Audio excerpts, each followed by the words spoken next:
नमस्कार, आपका स्वागत है इंडिया पब्लिक खबर में और मैं हूं आपके साथ अर्जिता मिश्रा। यूपी की 10 विधानसभा सीटों पर उपचुनाव के शंखनाद से पहले ही सूबे में सबसे बड़ी विपक्षी पार्टी समाजवादी पार्टी के खेमे से एक बड़ा ऐलान हुआ है। इस ऐलान से न सिर्फ बीजेपी बल्कि समाजवादी पार्टी के साथ लोकसभा चुनाव के वक्त से ही कंधे से कंधा मिलाकर चल रही कांग्रेस को भी चौंका दिया है, क्योंकि सपा मुखिया अखिलेश यादव ने इस चुनावी मैच में ऐसी गुगली डाली है जिस पर स्ट्रोक लगाने से कांग्रेस और बीजेपी दोनों ही चूक गए हैं और समाजवादी पार्टी के लिए इस दांव को काफी अहम कदम के तौर पर देखा जा रहा है।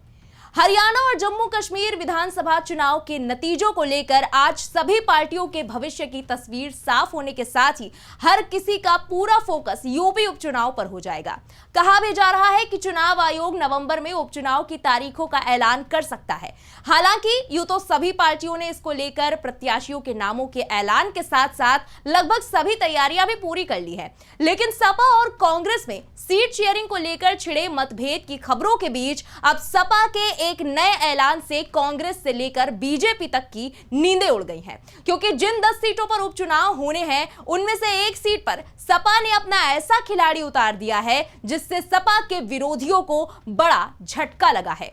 यह सीट है मैनपुरी की करहल सीट, जहां से खुद सपा चीफ अखिलेश यादव पहले विधायक थे और अब उनके कन्नौज से सांसद बनने के बाद यह सीट खाली हो गई है जिस पर उपचुनाव होना है और इसी सीट पर प्रत्याशी के नाम का ऐलान करते हुए सपा ने बड़ा खेला कर दिया है।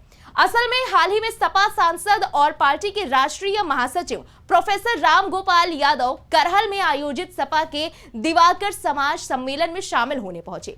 इस दौरान उन्होंने पहले तो बीजेपी सरकार पर जमकर हमला बोला।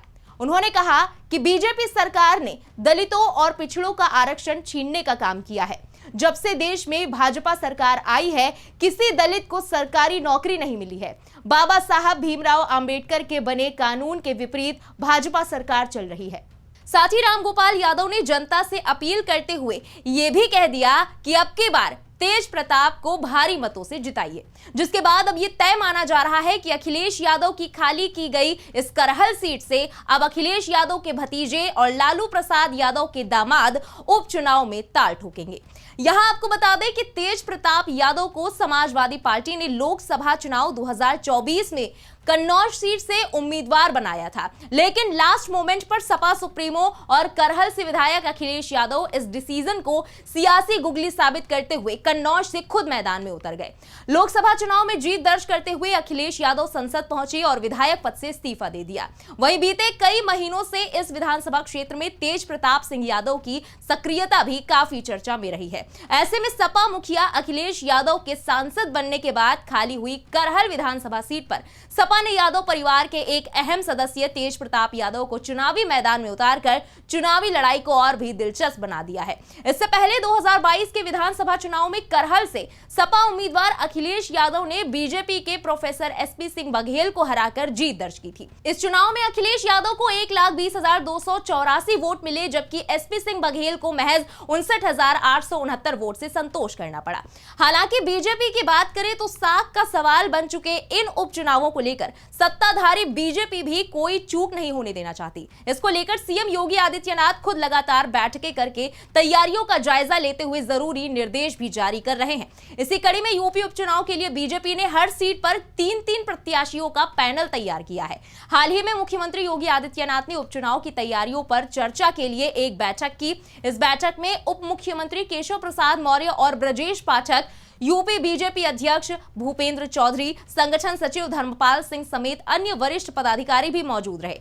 खबर है कि बीजेपी जल्द ही उम्मीदवारों के नामों की सूची केंद्रीय नेतृत्व को भेजेगी, जिसके बाद उम्मीदवारों के नाम पर अंतिम मुहर लगा दी जाएगी। वहीं दूसरी तरफ लोकसभा चुनाव में बेहतर प्रदर्शन के बाद सपा कांग्रेस गठबंधन के हौसले बुलंद है, लेकिन सीटों का बंटवारा इन दोनों दलों के बीच कलह की वजह बन गया है। 3 विधानसभा सीटें ऐसी हैं जहां पर दोनों ही पार्टियां पीछे हटने के लिए तैयार नहीं हैं। ये 3 सीटें पश्चिमी उत्तर प्रदेश की मीरापुर और पूर्वी उत्तर प्रदेश की फूलपुर और मझवा सीटें हैं। और तो और अब कांग्रेस की तरफ से अयोध्या की मिल्कीपुर सीट को लेकर भी खींचतान शुरू हो गई है। वैसे तो सपा यहां सांसद अवधेश प्रसाद के बेटे अजित प्रसाद को टिकट देने की बात कह चुकी है, लेकिन कांग्रेस के प्रदेश उपाध्यक्ष आलोक प्रसाद ने हाल ही में यह कहकर चर्चाओं को हवा दे दी कि वहां के स्थानीय कार्यकर्ताओं की मांग है कि मिल्कीपुर सीट कांग्रेस के खाते में दी जाए। उन्होंने यह भी कहा था कि 16 अक्टूबर को मिल्कीपुर क्षेत्र में संविधान बचाओ सम्मेलन आयोजित होगा। इसमें कांग्रेस के कई वरिष्ठ नेता शामिल होंगे, तब इस विषय पर विस्तार से चर्चा होगी। ऐसे में एक के बाद एक सपा का सभी प्रत्याशियों को लगातार उतारते जाना कांग्रेस के लिए भी इफ एंड बट की स्थिति उत्पन्न कर रहा है। करहल विधानसभा सीट के जातीय समीकरणों की बात करें तो यहां पर कुल वोटर्स की संख्या लगभग 3,75,000 है, जिनमें करीब 1,30,000 यादव हैं। तो अनुमान के मुताबिक इस सीट पर अनुसूचित जाति के लगभग 60,000 मतदाता भी हैं। इसके अलावा लगभग 50,000 शाक्य वोटर्स हैं, करीब 30,000 ठाकुर वोटर्स हैं, 30,000 के आसपास पाल और बघेल हैं, 25,000 के आसपास मुस्लिम, 20,000 के लगभग लोधी, 20,000 के आसपास ही ब्राह्मण और 15,000 के आसपास बनिया समाज के मतदाता यहां हैं। मीडिया रिपोर्ट्स के मुताबिक समाजवादी पार्टी अपनी 5 सीटों को बरकरार रखने के साथ साथ कुछ और भी सीटों पर कब्जा जमाने की कोशिश में है। खबरों की माने तो 10 में से 7 सीटों पर समाजवादी पार्टी ने कैंडिडेट लगभग तय कर लिए हैं। इनमें करहल सीट पर पूर्व सांसद तेज प्रताप सिंह यादव, मिल्कीपुर सीट पर अजीत प्रसाद, कटहरी में छाया वर्मा, कुंदरकी से पूर्व विधायक रिजवान, मीरापुर से पूर्व विधायक कादिर राणा, सीसामऊ से इरफान सोलंकी की पत्नी और खैर सीट पर ओमपाल सिंह को पार्टी प्रत्याशी घोषित कर सकती है।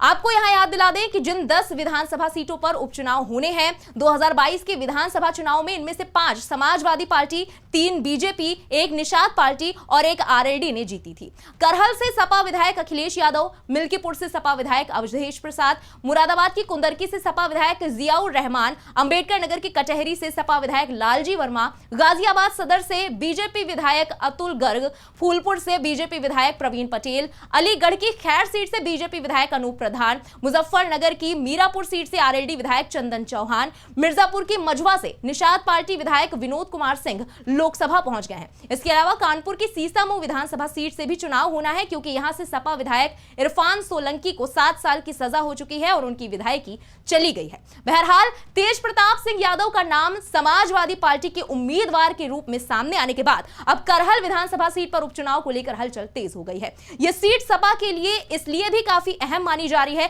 क्योंकि 2022 के विधानसभा चुनाव में अखिलेश यादव ने यहां से जीत हासिल की थी। इस उपचुनाव पर सभी की निगाहें टिकी हैं। अब देखना होगा कि सत्ताधारी बीजेपी यहां अब किसे अपना प्रत्याशी बनाती है। फिलहाल इस खबर में अभी के लिए बस इतना ही। यूपी उपचुनाव से जुड़ी सभी लेटेस्ट अपडेट्स और देश दुनिया की बाकी खबरों के लिए बने रहे इंडिया पब्लिक खबर के साथ। हमारे यूट्यूब चैनल को सब्सक्राइब करें, बेल आइकन दबाना बिल्कुल ना भूलें।